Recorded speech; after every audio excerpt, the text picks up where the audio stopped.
అందరికీ నమస్కారం. ఇవాల్టి ఈ వీడియోలో కురుక్షేత్రంలో యుద్ధం ముగిసిన తరువాత అక్కడ ఏర్పడిన పరిణామాలు ఏంటి, పాండవుల పరిస్థితి ఏంటి, పంచకేదారి యొక్క విశిష్టతను గురించి, అదేవిధంగా ద్రౌపది పాండవులు 5గురితో కలిసి మోక్షం కొరకై చేసిన మహాప్రస్థాన ప్రయాణాన్ని గురించి ఈ వీడియోలో మనం పూర్తి వివరంగా తెలుసుకుందాం. కొత్తగా ఎవరైనా మన ఛానల్ను ఇప్పుడే చూస్తున్నట్లయితే వెంటనే ఈ వీడియోను లైక్ చేసి మన ఛానల్ను సబ్స్క్రైబ్ చేసుకోండి. ఇక ఆలస్యం చేయకుండా వీడియోని ప్రారంభిద్దాం. ద్వాపర యుగం అంతానికి చేరుకోబోతున్న సమయాన ధర్మానికి అధర్మానికి మధ్య జరిగిన మహాభారత సంగ్రామం ఎట్టకేలకు ముగిసింది. అయినప్పటికీ కురుక్షేత్ర భూమిపై చిందిన రక్తం మానవత్వాన్ని మూలాల నుండి కదిలించి వేసేంత భీకర దృశ్యంగా మిగిలిపోయింది. లక్షలాది మంది యోధుల మృతదేహాలు, నుజ్జునుజ్జైన రథాలు, చల్లా చెదురైన ఆయుధాలు. పాండవులు విజయాన్నైతే సాధించారు, కానీ వారి హృదయాల్లో ఆ విజయానికి సంబంధించిన సంతోషం రవ్వంత కూడా కనిపించడం లేదు. రాజ్యం, వైభవం, చివరికి హస్తినాపుర సింహాసనం కూడా వారికి ఒక బరువైన భారంగా మారిపోయింది. యుధిష్ఠిరుడికి రాత్రులలో నిద్ర కరువైంది. అర్జునుడి చేతులకు తన అద్భుతమైన ధనస్సు అయిన గాంధీవం కూడా భరించలేనంత బరువుగా అనిపించడం మొదలైంది. భీముడి అపారమైన బలం కూడా అతనికి ఏమాత్రం ఊరటను ఇవ్వలేకపోతుంది. నకులుడు, సహదేవుడు గాఢమైన మౌనంలోకి జారిపోయారు. తమ సొంత బంధువులను, పూజ్య గురువులను, తమ వంశాన్నే సర్వనాశనం చేశామన్న తీవ్రమైన అపరాధ భావం వారి హృదయాలను కలచివేస్తూ వారిని అంతర్గతంగా దహించి వేస్తోంది. తాము కేవలం ఒక యుద్ధాన్ని గెలవలేదని, వాస్తవానికి తాము తమ సొంత వంశాన్ని సమూలంగా నాశనం చేశామని వారు భావించారు. సరిగ్గా ఇదే కారణం చేత గోత్రహత్య అంటే సొంత వంశాన్నే సంహరించడం, బ్రహ్మహత్య అంటే బ్రాహ్మణులను సంహరించడం వంటి ఘోర పాపాలు వారికి ఆపాదించబడ్డాయి. ఈ పాపాల నుండి విముక్తి పొందే మార్గం గురించి పాండవులందరూ శ్రీకృష్ణుణ్ణి సలహా కోరినప్పుడు శ్రీకృష్ణుడు గంభీరమైన స్వరంతో ఇలా పలికాడు: ఈ పాపం నుండి విముక్తిని ప్రసాదించగలవాడు ఆ దేవదేవుడు, ఆ మహాదేవుడు మాత్రమే.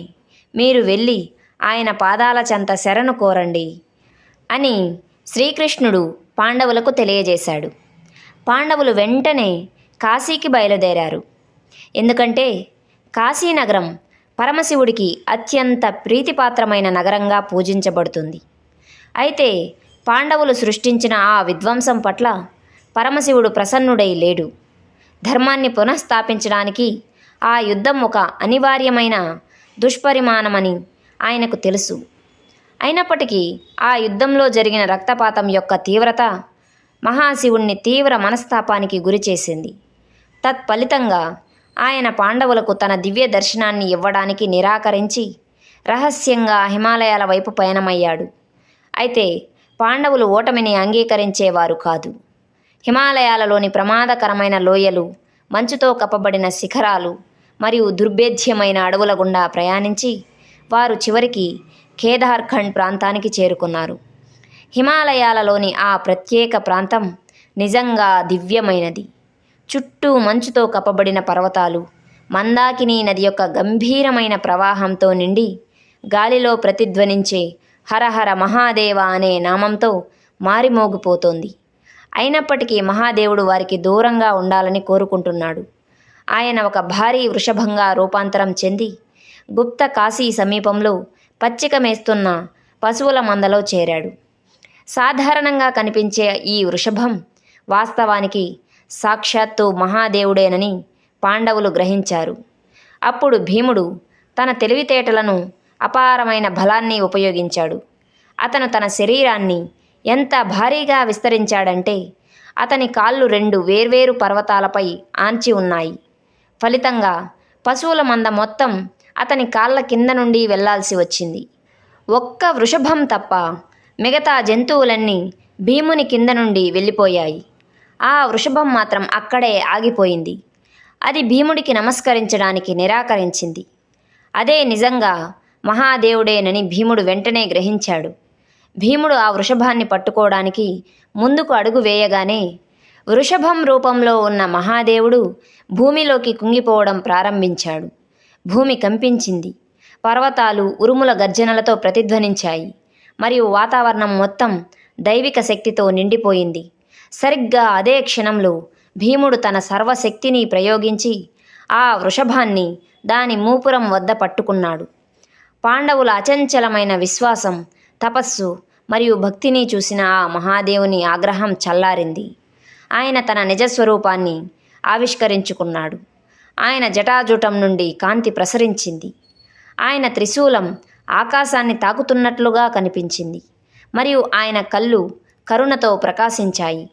మహాదేవుడు పాండవుల పాపాలను క్షమించి వారికి ఒక వరాన్ని ప్రసాదించాడు. పాండవుల పేర్లు రాబోయే యుగాలలో ధర్మం మరియు భక్తికి ప్రతీకలుగా పూజించబడతాయని ఆ మహాదేవుడు వరాన్నిచ్చాడు. శివుడు గోవు రూపంలో అదృశ్యమైనప్పుడు ఆయన శరీరంలోని వివిధ భాగాలు 5 వేర్వేరు ప్రదేశాలలో ప్రత్యక్షమయ్యాయి. ఆ తర్వాత ఈ ప్రదేశాలు పంచకేదార్ అనే పేరుతో ప్రసిద్ధి చెందాయి.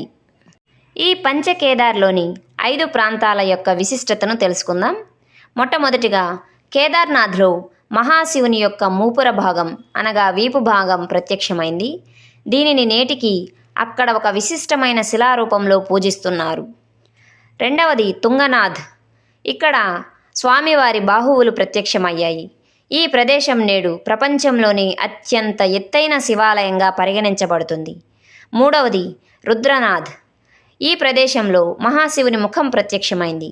ఇది ఆ శివుని యొక్క ఉగ్ర అనగా రౌద్ర రూపం మరియు కరుణామయ స్వరూపాలు రెండింటినీ అనుభవించగల ప్రదేశం. ఇక నాలుగవది మధ్య మహేశ్వర్లో ఆయన మొండెం అనగా ఆయన శరీరంలోని మధ్య భాగం పూజించబడుతుంది. ఇక ఐదవది కల్పేశ్వర్లో స్వామివారి జటాజూటం ప్రత్యక్షమైంది. ముఖ్యంగా పంచకేదార్ పుణ్యక్షేత్రాలలో సంవత్సరం పొడవునా తెరిచి ఉండే ఏకైక పుణ్యక్షేత్రం ఈ కల్పేశ్వర్. నేపాల్లోని కాఠ్మండ్లో శివుని శిరస్సు ప్రత్యక్షమైందని విస్తృతంగా నమ్ముతారు. ఇక్కడే నేడు అద్భుతమైన పశుపతినాథ్ ఆలయం కూడా ఉంది. అందువల్ల కేదార్నాథ్ మరియు పశుపతినాథ్ ఒకే దైవిక ఆవిర్భావానికి చెందిన 2 పవిత్ర కేంద్రాలుగా పరిగణించబడుతున్నాయి. నేటికి పంచకేదార్ యాత్ర కేవలం ఒక మతపరమైన ప్రయాణంగా మాత్రమే కాకుండా ఆత్మశుద్ధికి మార్గంగా పరిగణించబడుతుంది. కఠినమైన పర్వతాలు, మంచుతో నిండిన మార్గాలు మరియు ప్రకృతి సవాళ్లు భక్తుల విశ్వాసాన్ని పరీక్షిస్తూ ఉంటాయి. నిజమైన భక్తితో పంచకేదార్ యాత్రను పూర్తి చేసిన ఏ భక్తుడైనా సరే తమ పితృదేవతలకు పరిపూర్ణతను చేకూర్చి శివలోకంలో ప్రవేశం పొందుతారని అక్కడి భక్తుల నమ్మకం. ఈ కథ కేవలం పాండవులకు మాత్రమే కాదు, తమ పాపాలు, అహం మరియు బాధల నుండి విముక్తిని కోరుకునే ప్రతి మానవునికి వర్తిస్తుంది. హృదయపూర్వక పశ్చాత్తాపం, భక్తి మరియు శరణాగతి ద్వారా ఎంతటి ఘోరమైన పాపాలైనా క్షమించబడతాయని ఆ మహాదేవుడు బోధిస్తున్నారు. పంచకేదార్ క్షేత్రాల్లో తపస్సు చేసి మహాదేవుని కృప పొందిన తరువాత పాండవుల మనసులో ఒక స్పష్టత వచ్చింది. ఇప్పటి నుంచి రాజ్యం కాదు, మోక్షమే లక్ష్యం అని వారు హస్తినాపురానికి తిరిగి వెళ్ళి రాజ్యాన్ని కొంతకాలం ధర్మపరంగా పరిపాలించారు. కానీ వారి మనసులో ఉన్న ఆలోచన మాత్రం మారలేదు. ఇది శాశ్వతం కాదు అని గుర్తించుకునే ఉన్నారు. కొంతకాలం తర్వాత పాండవులందరూ ఒక నిర్ణయం తీసుకున్నారు. అర్జునుడి మనవడు అయిన పరీక్షిత్తుకు రాజ్యాన్ని అప్పగించారు. ద్రౌపదితో కలిసి పాండవులందరూ వారి జీవితంలో చివరి యాత్రను ప్రారంభించారు. పాండవులు హిమాలయాల వైపు ఒక చివరి యాత్ర మొదలుపెట్టారు. దీనిని మహాప్రస్థానం అంటారు. ఈ యాత్రలో వారు ఏ వస్తువును తీసుకుపోలేదు, ఏ ఆశలు కూడా పెట్టుకోలేదు. ఒక్కటే లక్ష్యం, స్వర్గం అనగా మోక్షం. ఈ యాత్రలో ఒక గొప్ప తాత్విక సత్యం బయటపడుతుంది. పాండవులు, ద్రౌపది హిమాలయాల వైపు నడక మార్గం ద్వారా మహాప్రస్థానాన్ని ప్రారంభించిన కొద్దిసేపటికే ద్రౌపది మొట్టమొదటిగా కింద పడిపోతుంది. ఎందుకంటే ద్రౌపదికి పాండవులందరిలోకి అర్జునుడిపై ఎక్కువ ప్రేమ ఉండటం వల్ల పాండవులను సమానంగా చూడలేకపోయింది. అందువల్ల ద్రౌపది ముందుగా కింద పడిపోయింది. తరువాత సహదేవుడు కింద పడిపోయాడు. ఎందుకంటే తన జ్ఞానంపై ఎక్కువ గర్వాన్ని కలిగి ఉండటం వల్ల సహదేవుడు కూడా కింద పడిపోయాడు. తర్వాత నకులుడు తన అందంపై అహంకారం కలిగి ఉండటం వల్ల నకులుడు కూడా కింద పడిపోయాడు. ఆ తరువాత అర్జునుడు తన వీరత్వంపై అతిశయ భావం కలిగి ఉండటం వలన అర్జునుడు కూడా కింద పడిపోయాడు. తర్వాత భీముడు తన బలం మరియు తనకి ఆహారంపై ఉన్న ఆసక్తి వల్ల వెంటనే కింద పడిపోయాడు. వీరంతా ఒక్కొక్కరుగా పడిపోతుండగా యుధిష్ఠిరుడు మాత్రం వెనక్కి చూడలేదు. ఎందుకంటే ఇది శరీర యాత్ర కాదు, ఇది ఆత్మయాత్ర. చివరికి యుధిష్ఠిరుడు ఒక్కడే మిగిలాడు. అతనితో పాటు ఒక కుక్క కూడా వెళ్తూ ఉంది. అప్పుడు యుధిష్ఠిరుడికి ఇంద్రుడు ఎదురుగా వచ్చి ఇలా అన్నాడు, రా యుధిష్ఠిరా, స్వర్గానికి ఎక్కు, కానీ ఒక షరతు ఉంది అని అన్నాడు. దానికి యుధిష్ఠిరుడు ఏమిటది అని అడిగాడు. అందుకు ఇంద్రుడు ఆ కుక్కను వదిలేసి నువ్వు మాత్రమే స్వర్గానికి రావాలి అని షరతు పెట్టాడు. దానికి యుధిష్ఠిరుడు తిరస్కరించాడు. నా వెంట వచ్చిన దానిని నేను ఎన్నటికీ వదిలి వెళ్ళను అని చెప్పాడు. అప్పుడు ఆ కుక్క తన అసలు రూపాన్ని ధరించింది.